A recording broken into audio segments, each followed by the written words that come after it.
Hi everyone, welcome to Perspectives in Nonprofit Leadership. I'm Patrick Jinks, Leadership and Strategy Coach and President of the Jinks Perspective. This is technically our second episode since we announced last week with our inaugural show, but this is the first episode where we're going to start digging into content. I contemplated what the first topic of this channel should focus on, and I settled on board engagement because I'm finding in my experience coaching nonprofit leaders that board engagement is the number one pain point in nonprofit organizations. Not only do CEOs struggle to achieve optimal board engagement, but boards themselves most often acknowledge a lack of engagement on the boards they serve.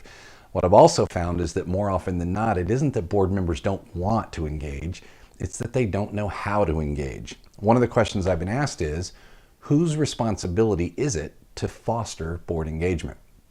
I wrote an article for Forbes last year that addressed my answer to this question, and I've provided a link to that article in the video description below. But I'll sum it up by saying that in my experience, the CEO is the one most responsible. And back when I was a CEO of a nonprofit, I rejected this notion for a time. I wanted to put the onus on the board chair and the rest of the board. After all, I reported to them. My board chair corrected me on this, and I have to say that after a time, I grew to agree with him. It was one of the most difficult and yet powerful learnings for me in my career as a nonprofit executive. Today, I want to focus on just a few introductory concepts of board engagement. And before you finish this video, I'd like to encourage you to download the one-page coaching sheet that goes along with this episode. You can find the link to it in the video description below. And during most of our episodes, we'll be utilizing a coaching sheet. The ability to ask yourself key questions and physically write down your thoughts is very helpful, not only in retaining information, but in fostering accountability toward action. This is a coaching channel. And the most important concept I want to cover today is our definition of board engagement. You might define it slightly differently, and that's okay. This is, after all, the Jinks Perspective. And we define board engagement as the level of physical, intellectual, and emotional commitment that board members consistently demonstrate toward the organization and its mission. Let me repeat it. Board engagement is a measurable level of physical, intellectual, and emotional commitment that board members consistently demonstrate toward the organization and its mission. Now think for a minute about what physical commitment looks like, for example. How do you know it when you see it? Is it something as simple as the fact that they actually show up to board meetings on a regular basis? Or perhaps they're present at other organizational events and activities and volunteer throughout the year? What about intellectual commitment? What does that look like? Are your board members sharing their unique insight and knowledge? Are they bringing value to the boardroom table? Are they asking the really critical questions? Are they sharing expertise on a regular basis? And then what about emotional commitment? What does that look like? Are they passionate about the organization and its mission?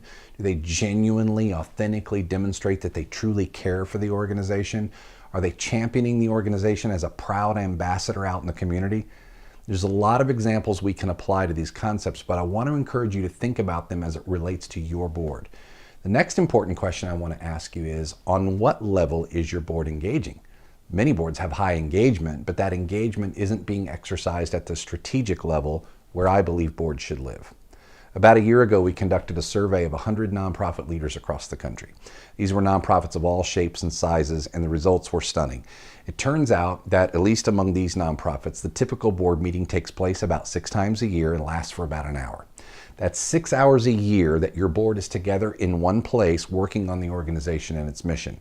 But over 80% of these leaders surveyed said that less than half that meeting time is focused at the strategic level. In other words, they said that their boards are spending more time together in fiduciary, perfunctory things like approving minutes and affirming financial statements and listening to reports. Think about the implications. This data is essentially telling us that on average, nonprofit boards are spending less than 3 hours a year together focused at the strategic generative level. Now, I know board members do other things. They serve on committees and volunteer their time in other ways between board meetings. But as a leadership and governance body, the evidence would suggest we might not be maximizing the time we have with them. So how do we change that? Stay tuned to the next few episodes and we'll start to unpack some answers as well as some additional critical questions for you to consider for your board. As always, we'd love to explore ways that the Jinks Perspective can help your organization with strategy, executive leadership, board engagement, or employee engagement. And there's a link in the video description below if you'd like to schedule a free discovery call with me at any point. We'll have that available on all of our episodes. Until next week, let's make sure that our work has clarity, simplicity, and mission alignment in everything we do. That's the Jinx perspective. See you next week.